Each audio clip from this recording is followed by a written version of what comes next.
ইরানকে দুর্বল করতে ইসরায়েলি গুপ্তচর সংস্থা মোসাদ নানা সময় নানা কৌশলে কাজ করেছে। তবে শুধু ইসরায়েলি গুপ্তচররাই নয়, তাদের সঙ্গে অন্যান্য আরও অনেক জোট জড়িত থাকার অভিযোগ রয়েছে। সম্প্রতি আল জাজিরার প্রতিবেদনে উঠে এসেছে এসব অবাক করা ভয়ঙ্কর সব তথ্য। মোসাদ ছাড়াও ইরানকে দুর্বল করতে আর কারা কারা জড়িত ছিল, বিস্তারিত থাকছে লিমা সায়ন্তীর ডেস্ক রিপোর্টে। চলতি মাসে ইরানে হামলা চালিয়েছে ইসরায়েল। দেশটির এ হামলায় ইরানের মূল সামরিক অবস্থান এবং নেতাদের নিশানা করা হয়েছিল। বলা হচ্ছে, ইসরায়েলের এ আক্রমণের পেছনে বছরের পর বছর ধরে পরিচালিত গোয়েন্দা কার্যক্রমের ব্যাপক ভূমিকা রয়েছে। এর পেছনে কেবল ইসরায়েলি গুপ্তচর নয়, বরং আরও নানা উপায়ে ইরানকে ঘায়েল করা হয়েছে।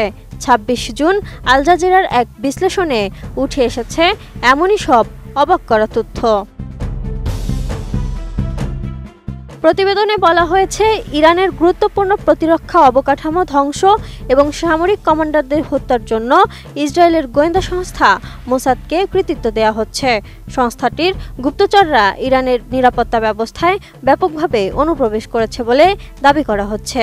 এমনকি এ হামলার পর ইরানে বহু মানুষকে গ্রেপ্তার করা হয়েছে এবং তাদের বিরুদ্ধে মোসাদের জন্য গুপ্তচর বৃত্তি, ইসরায়েলের পক্ষে সংবাদ মাধ্যমে সমর্থন প্রদান এবং জনমত ব্যাহত করার অভিযোগ রয়েছে।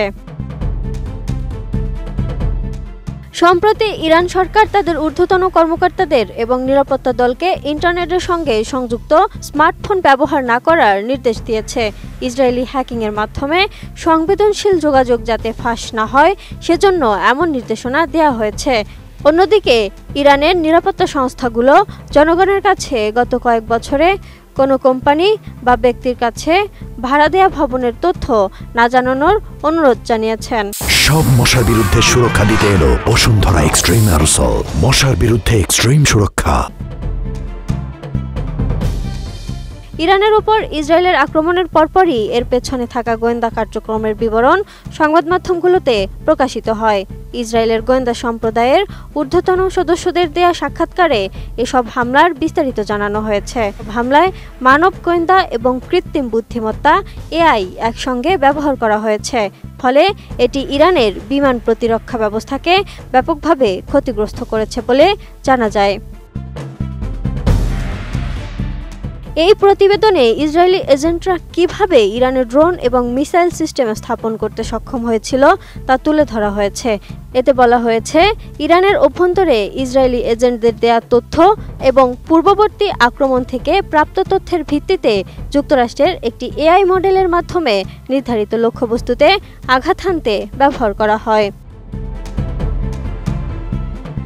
ইসরায়েলি এক সামরিক গোয়েন্দা বিশেষজ্ঞ যুক্তরাজ্যের দ্য অবজারভারকে বলেন, ইসরায়েলের গোয়েন্দাদের সক্ষমতা সম্পর্কে মানুষের খুব কমই ধারণা রয়েছে।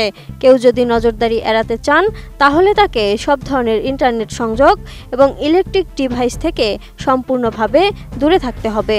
কিন্তু বেশিরভাগ মানুষ নিজেদের এসব থেকে বিচ্ছিন্ন করে না, ফলে তারা নজরদারিতে পড়ে যায়।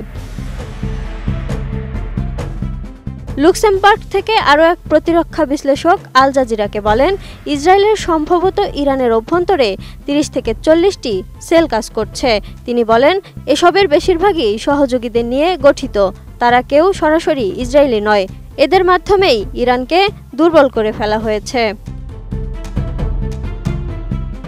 Lima Sayanti, desk report, ATN news.